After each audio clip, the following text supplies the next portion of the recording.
de rosa. Eu estava do lado, em pé, e o bispo estava à minha esquerda. Ele olha para mim e diz: Célia, você está perfumada, hein?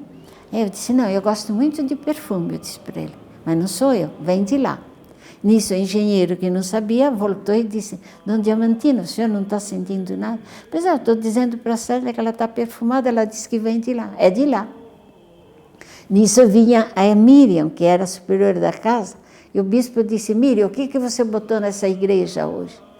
Pois ela disse: eu estou sentindo um perfume de rosa. Então, todos nós confirmando a mesma coisa. Tá, quando acabou, estava cheia a igreja de perfume. Só que o povo não pôde entrar, ficou do lado de fora ajoelhado.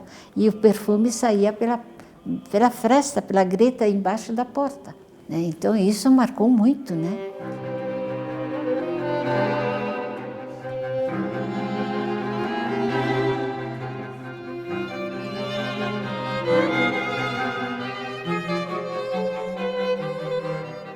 A fama de santidade de Inha Chica foi se espalhando e crescendo cada vez mais. Em pouco tempo, o número de peregrinos que iam visitar a capela onde Inha Chica foi enterrada foi aumentando, tanto que a pequena capela já não suportaria. As pessoas reconheciam que Inha Chica era santa. Ela morreu sabendo que as pessoas achavam que ela era santa. Em 1954, a capela foi entregue aos cuidados da Congregação das Irmãs Franciscanas do Senhor. Ao longo dos anos, fizeram várias reformas, mas a pequena capela não resistiu ao tempo e deu lugar ao atual santuário. Todos que passam por este santuário vêm até aqui. Este é o local onde estão sepultados os restos mortais de Inha Chica. Sobre o túmulo, os devotos rezam, entregam seus pedidos e esperam por milagres. Milagres que não cessam de acontecer segundo os fiéis. Os registros do santuário já catalogaram mais de 20 mil graças recebidas por intercessão de Inha Chica, como a de Dona Cecília. Há 32 anos recebeu uma grande bênção, que ela considera um verdadeiro milagre. Eu tinha uma criança, 32 anos atrás, estava internada na cidade de Itajubá, Minas Gerais, e a criança tinha febre de 40 a 42 graus. O médico dava remédio e não melhorava. A febre ia e voltava. Aí eu conheci uma senhora que é daqui de Beipendi, que estava lá em Itajubá. Aí ela falou para mim assim: pede para a Inha Chica que o seu filho vai sarar, a febre vai passar. Aí eu pedi para a Inha Chica que ela ajudasse meu filho sarar, que passasse aquela febre, que eu queria vir aqui agradecer. Fiquei tão emocionada quando eu cheguei aqui, que eu chorei muito. Eu tinha a maior vontade de colocar a mão no túmulo dela. Hoje consegui colocar a mão no túmulo dela. Foi uma graça muito grande. E são centenas de peregrinos como Dona Cecília. Uns, cheios de esperança, chegam para fazer seus pedidos. E outros, repletos de alegria, vão agradecer pelas bênçãos alcançadas. Eu me casei e demorei 9 anos para engravidar. E com a ajuda da Inha Chica, fazendo orações e minha mãe pedindo muito, eu consegui, já tenho 2 filhas, uma de 18 e uma de 14 anos. Tem 40 anos que eu carrego essa imagenzinha. E nunca a gente teve a oportunidade de vir aqui na igreja hoje, que a gente conseguiu vir aqui para cumprir a promessa da minha mãe, que ela fala que eu fui enviada por ela. E eu ganhei essa santinha, porque ela que me deu ela.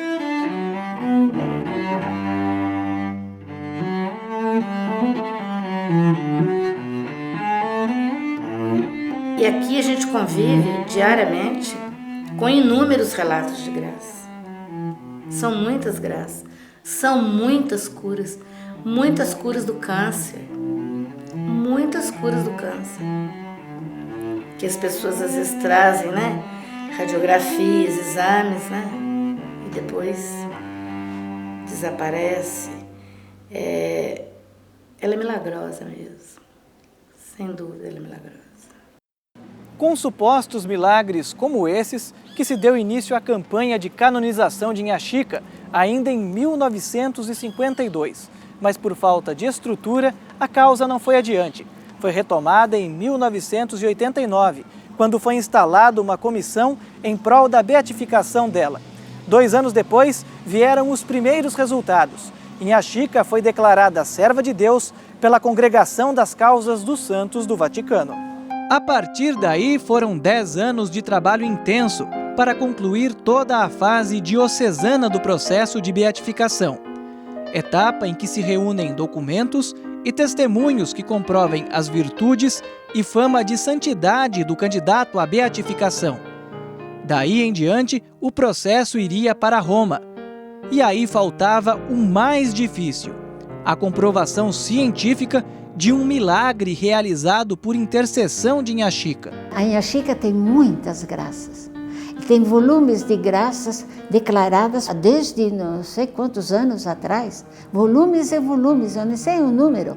Então eu passei tudo aquilo lá e fui marcando que era um caso interessante. Aí eu selecionei 10, 12, aí fui reduzindo até ficar 3, 4. E o interessante é que não estava esse caso da Ana Lúcia. O caso da Ana Lúcia aconteceu quando eu estava lá, escrevendo a biografia documentada. Uma tarde eu fui lá no túmulo da Inha Chica rezar o terço. Quando eu ia indo, chegou essa senhora. Ela disse: eu queria muito era falar com aquela irmã do Vaticano. Aí eu ri, né? Porque eu disse: sou eu. Ah, é a senhora? É. Sabe, ela disse, porque eu recebi uma graça muito grande da Inha Chica. Eu disse: então vamos entrar e vamos sentar. E ela me contou toda a história dela, né? Inclusive, ela vai dizer o que eu disse na hora para ela, que eu até nem eu me lembrava. É um caso muito lindo. Estou cheia de esperança. Da Inha Chica foi esse. Tinha muitos, quando veio esse, eu fiquei com esse.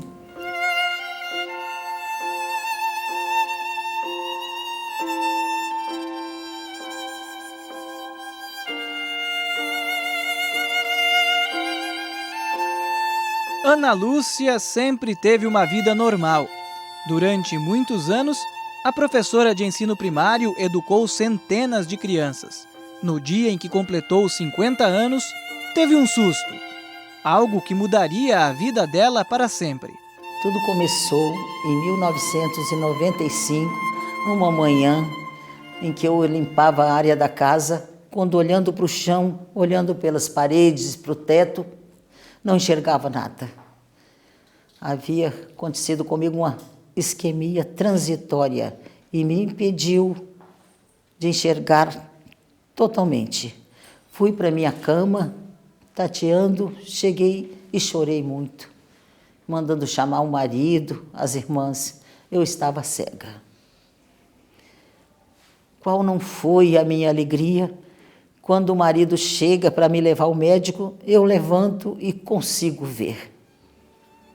Já começou ali a minha estrada de milagre, de bênção, de coisa boa na minha vida. O susto foi grande, mas não era nada perto do verdadeiro problema que há anos estava escondido.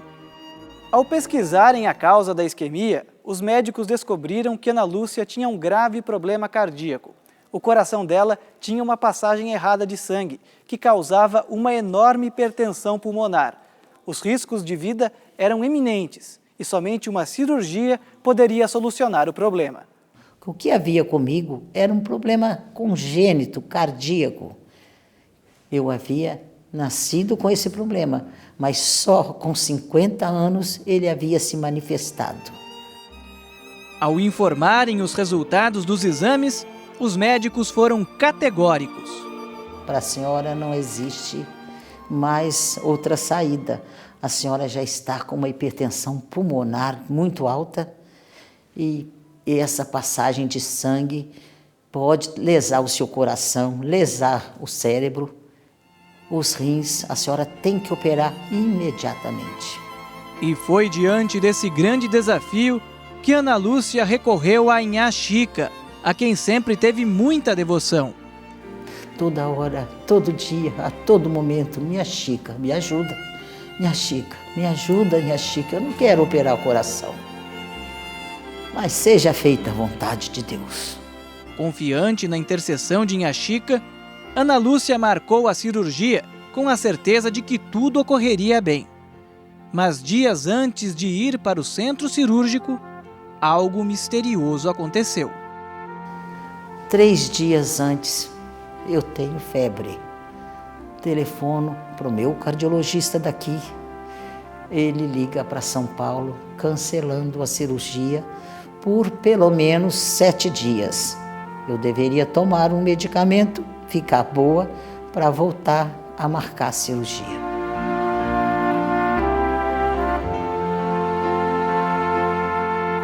Conversava com um, já dizia, pressentia a grande graça, o grande milagre. Eu dizia, eu acho que Inha Chica me curou, eu não vou operar mais não. Ai, Inha Chica, me ajuda. Rezando sempre, Salve Rainha, a oração que ela gostava, Ave Maria. E os amigos diziam, eu acho que você conseguiu a graça, não vai não.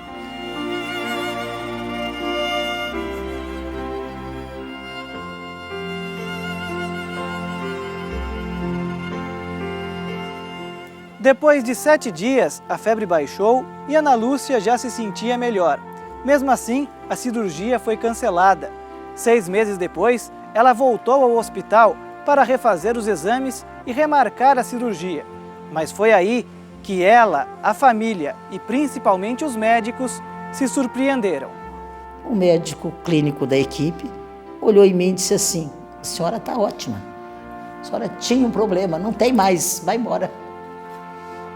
Um argentino da equipe, Dr. Sérgio Almeida. E hoje estou aqui, fiz exames desses anos todos, continuo muito bem. A hipertensão pulmonar caiu, já está normal. O sangue não passa mais e eu estou aqui feliz, agradecida, sem o problema que talvez eu não conseguisse debelar mesmo com a cirurgia.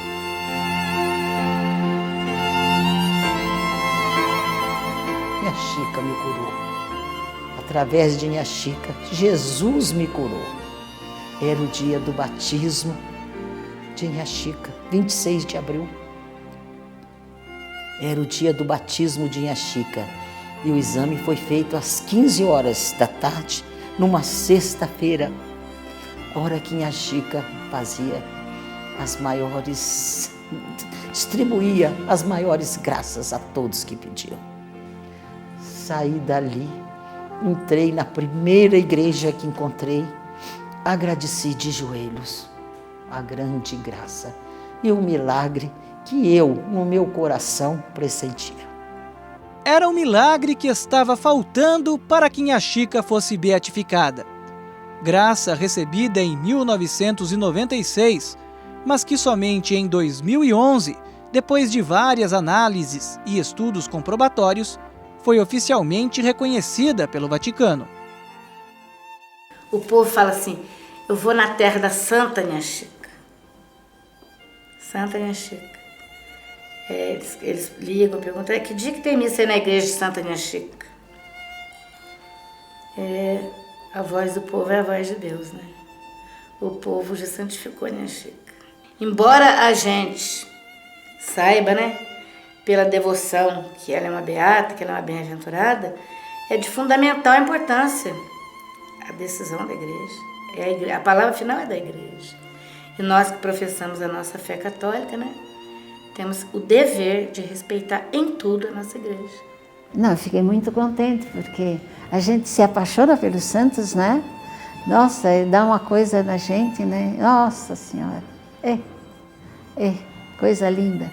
A gente passou a vida esperando isso. O baipendiano passou a vida esperando isso. O devoto de Inha Chica, de qualquer lugar desse Brasil, passou a vida esperando isso.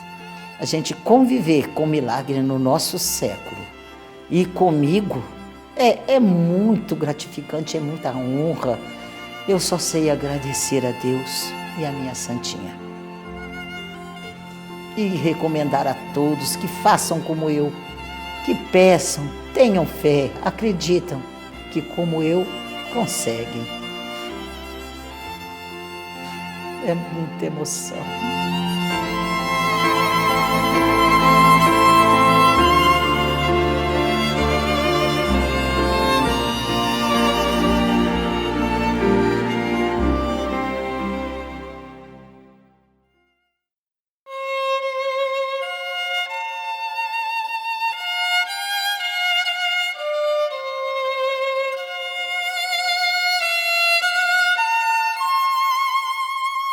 solidariedade, amor ao próximo.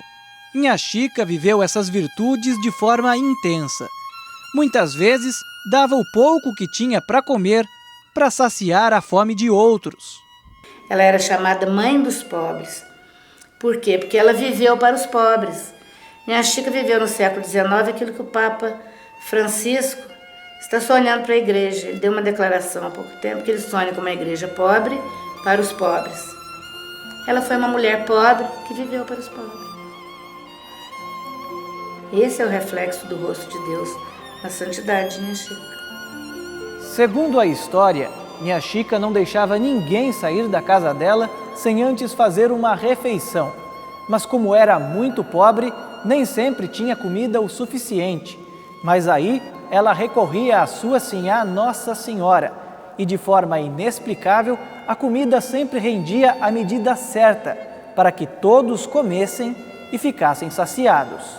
Ela atendeu com muito carinho, com muito desvelo os pobres. Nunca se ouviu falar que uma pessoa saísse daqui de mãos vazias. Foi o que aconteceu quando a bisavó de Irmã Aparecida foi a Baependi com as filhas visitar Inha Chica. Foi o seguinte, que a minha avó morava em Três Corações, a minha bisavó também, né? Então, como elas conheciam muito a Inha Chica, que era uma pessoa muito conhecida, muita gente ia lá pedir conselhos, e com certeza, eu não estava lá nesse tempo, né? Com certeza a minha avó foi lá para conversar com ela, fazer uma visita. E quando elas ficaram lá um pouco, e como era de outra cidade, tinha que viajar um pouco para voltar, elas devem ter convidado para o almoço, porque a cidade era próxima lá, mas ela não ia sair à noite para ir fazer visita. Então, ela fez questão que a minha avó ficasse lá para o almoço. E nesse almoço, até vou contar, porque a minha mãe contava que ela fez o almoço, ela gostava muito de fazer feijão com torresmo. Então, ela fez esse almoço e naquelas panelinhas muito pequenas, que ela tinha panelas que dava para uma pessoa só. E daí elas almoçaram, mas cada um pegou bem pouquinho porque tinha pouca comida, né? E daí quando voltaram para casa, elas falavam assim, a minha avó quis dar outro almoço, outra refeição para as minhas